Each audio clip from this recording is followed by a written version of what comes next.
What up, FTP? Welcome to the AV show, you guys. What's that stand for?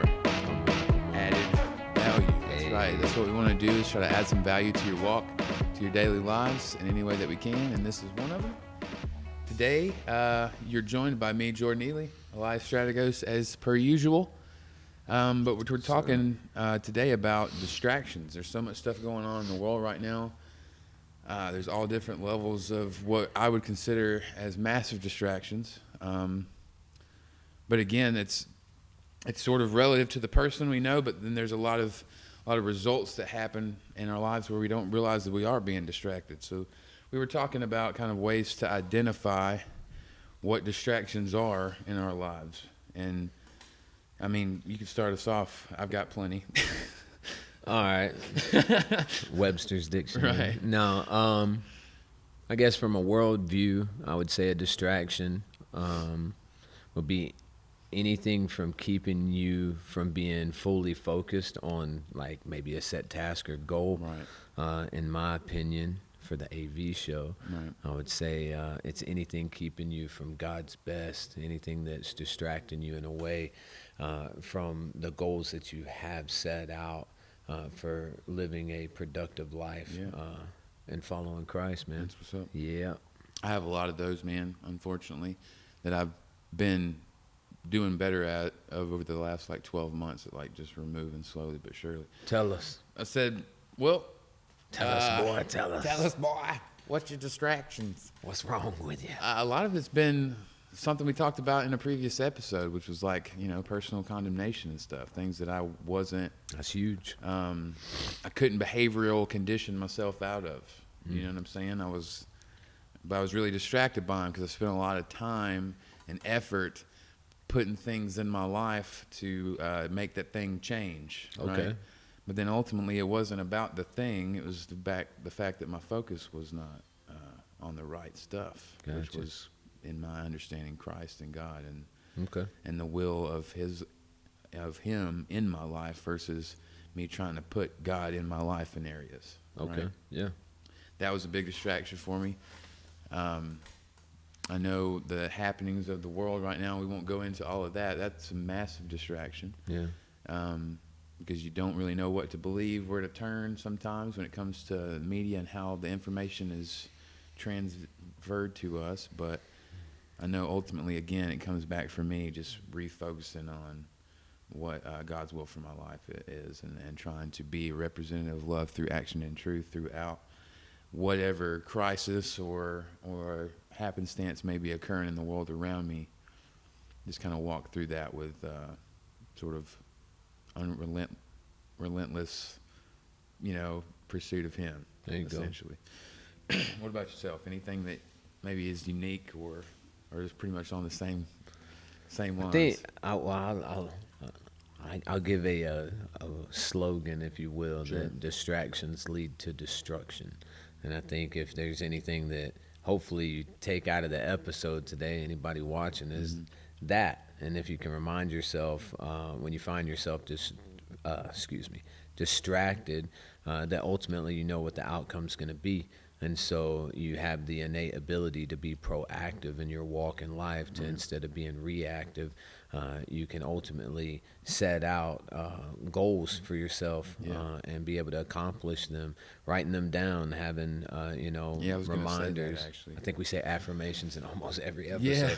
But ultimately knowing if you find yourself distracted, that it's like you're spinning wheels, you're still in motion, but you're not catching traction. And so ultimately with any scenario that you're actively participating in life, you can just ask yourself, am I spinning wheels or am I catching traction? Is this a distraction that's leading to destruction, or is this something that is ultimately going to lead me to progress, to helping myself and others? And I think ultimately to live a better life and to pursue Christ to the best of our ability. I agree, man. I think a big part of me recovering from some of my distractions, or at least removing them, is writing the stuff down, creating a calendar, doing things like that, like what you mentioned, that are conducive to progression. keeping track of your goals, counting small wins. Because I was talking to a buddy of mine the other day, man. I said, what's the difference between you thinking about the chair moving and the chair moving? He was like, well, I don't know. I was like, me moving the chair, homie. Like taking the action to do the thing. And so a lot of times, at least in my understanding, and I'm speaking mostly from personal experience, is just that I'll get the idea of where I want to be, and then I compare that idea to what actually is, and then I get all anxiety filled and frustrated, but I'm not doing anything in my life to counter that feeling. I'm just trapped in it. And so I end up making excuses for it instead of taking action to remove it, and that tends to be something that I will catch myself, thank God, right on the edge of making a bed for it in my life, and then I'm able to give it to him and then address it with like-minded people like yourself, friends I've surrounded myself with that God's brought into my life, and be able to sort of apply different things, like writing down a schedule, keeping yourself sort of motivated and going in a direction that is progressive, not sitting still or going backwards. Yeah. I guess what would be cool is to say, I guess, this isn't even anything that we've talked about, but maybe if you guys are able to, and you're seriously struggling with distractions, say that you find yourself over and over, year after year, looking back at life and not necessarily seeing progression, but just find yourself doing the same thing over and over. If you haven't reached tangible goals, maybe start by getting a piece of paper, even if you got to pause the episode. And then write down what your key main goals are, why you want to achieve them, and make that your mission statement. Like, why is it that I want to achieve this? What do I lose if I don't achieve this? Yeah, that's huge. What do I gain if I do? How does this help me? How does this help others? How can I be of the greatest benefit with my time, talent, and resources by pursuing this goal? And I know I said a lot there, but I'd write it down, and then I would analyze key steps that would help me create tangible, small, bite-sized goals that I could accomplish, and I would keep track of those goals. And so write down all of the things that are necessary for you to accomplish your goals, and then find a way to break down that. And then you go, well, I need to set aside, for an example, without using a topic, I need to learn about this subject here, and here. I need this much time in a day to apply this, and this. I have this much time in a day to do blank, blank, and blank. And then really hold yourself accountable to really paying attention to how much time you actually have available in a day versus how much time you're being distracted. Like if your distraction is social media, start looking at when you go to get on, when you start scrolling, look at what time it is, and then when you're done, like, don't try to limit yourself. Really go do you. Enjoy it. And then see how much time that took.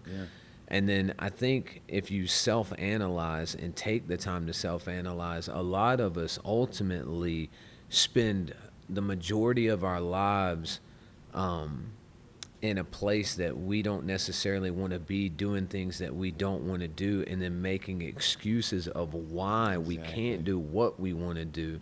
But with self-reflection and evaluation, with a couple of the things that I just said to write down, I think it's a good start. And then schedule.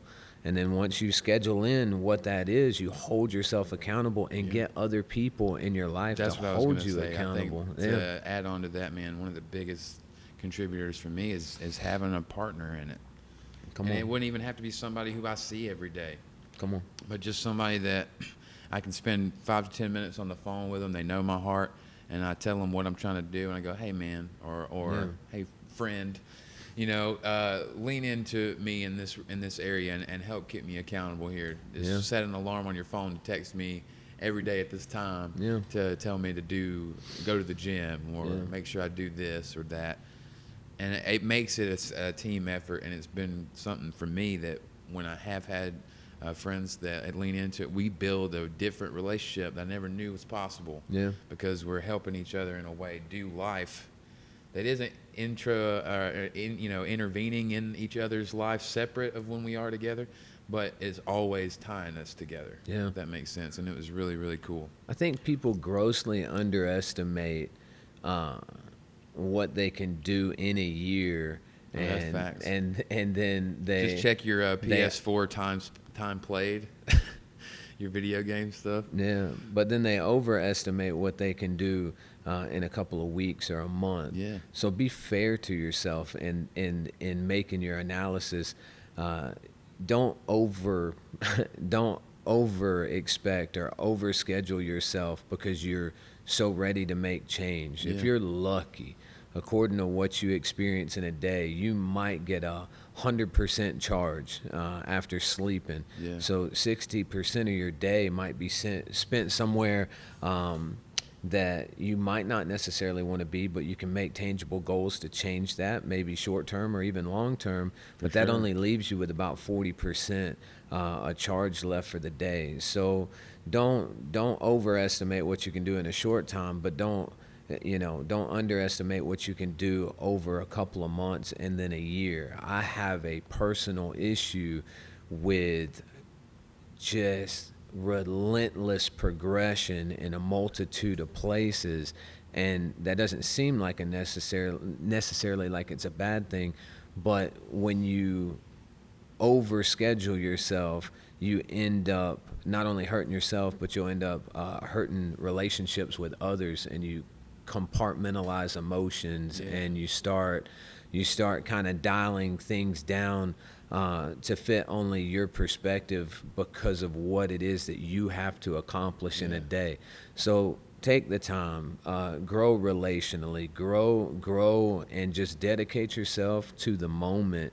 And I guess, man, honestly, that's really it, is if you can find a way to dedicate yourself to each moment and just enjoy that moment. So if you're in like us in this interview, not to be off thinking something else, not to be, on my phone, not this, that, and the other, but like showing the respect to the people that you're having a conversation with, giving them your time, and that's gonna allow you to just stay in the moment, and that's gonna ultimately lead you out of distractions. That's a lot more insightful than maybe even just like me hearing it. I started thinking about just that thing. Give people your undivided attention. Yeah. Don't. I don't think we ever intend to be distracted, but don't purposefully distract yourself. Right. Especially if it's because time personally is my currency. Yeah. I feel like that's more than anything I could ever give as far as the value. Because as we know, we get one of these, and I want to be able to equate every minute and hour that I can to something that's bigger than me.